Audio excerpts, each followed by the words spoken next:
Today, we're digging into something that starts with a single painful question about money. You know the kind. But what's fascinating is how that one question can unravel a much, much bigger story about the financial traps that so many of us face. So let's get right into it. So this is the question that kicked everything off. Someone asked this, and you can just feel the anxiety behind it, right? A 40% drop. That's the kind of thing that keeps you staring at the ceiling at 3 a.m. But the answer, according to our source, isn't just a simple buy or sell. On the surface, the advice is straightforward. If you need that cash for bills, for life, then you might just have to take the loss and sell. But what if you don't need the cash right now? Well, that's where things get really complicated. Because the problem might not be your timing, it might be the game you're playing. And that's the real point here. This one person's fund isn't just a single bad investment. The author argues it's a symptom of a much bigger illness, a window into 3 huge, systemic traps that seem almost perfectly designed for the middle class. So that brings us to trap number 1. And according to the author, this is the most dangerous one of all. It's what they call the wealth illusion. Now, just let that sink in for a second. It flies in the face of literally everything we're taught, right? Make your money work for you, invest for the future. But this source makes a shocking claim.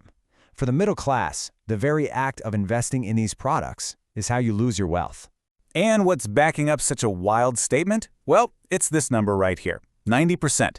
The author claims that over 90% of the financial products out there for regular folks, funds, trusts, wealth management things, are basically just hype, or to put it more bluntly, a scam.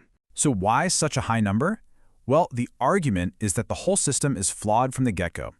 There's a saying in the source material that goes something like this: private funds cut the rich, and public funds cut retail investors. That idea of cutting is like harvesting a crop. It suggests that the system is set up for big players to profit off of everyday people, who often get left holding the bag. All right, so let's move on to the second trap. If you're not losing your money in the market, where else does it vanish? Well, a lot of the time it's just being spent endlessly on a treadmill designed to keep you running. And this is that treadmill. Marketers are absolute geniuses at creating this bottomless pit of desire, aren't they? There's always a new bag to get, another dress you need, a specific cream for your eyes, another for your face, another for your body. The source says that without some serious self-control, there's no income in the world that can keep up with this. And this leads to a pretty dark, but honestly a very powerful metaphor. From a marketing point of view, the middle-class consumer isn't a person to be served. They're a roast lamb chop, a delicious meal just waiting to be eaten. And that brings us to the third and final trap. This one can be the toughest to talk about because it's wrapped up in so much emotion. It's about our kids. It's the incredible, sometimes crushing pressure to give them every single advantage in life. To really get this, you have to know this term, chiwa. It literally translates to chicken baby. And the idea is like force-feeding a chicken to fatten it up for market.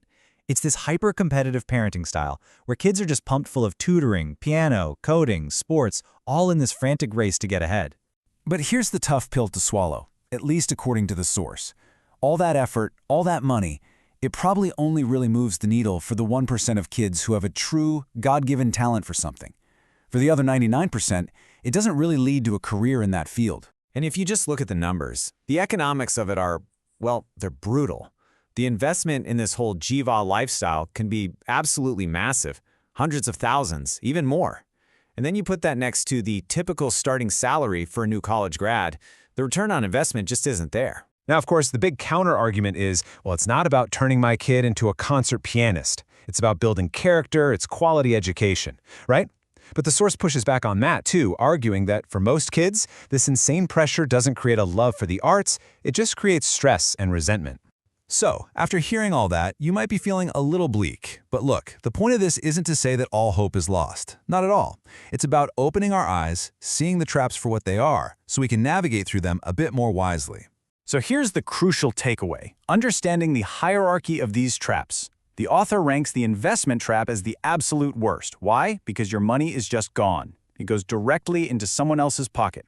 It's a pure leak cutting. That's the slang for when small-time investors get harvested by the pros. The consumption trap is better because, hey, at least you got a new pair of shoes out of it. And the education trap, while maybe not a great financial return, is seen as the best of the three because it comes from a place of love for your kids. And that really leaves us with this final piece of wisdom. It's an old saying that basically means, know what you're good at and know your limitations. In a world that's filled with these incredibly complex games, maybe the smartest thing you can do is not play the ones you aren't equipped to win. The real question is, which games are you playing?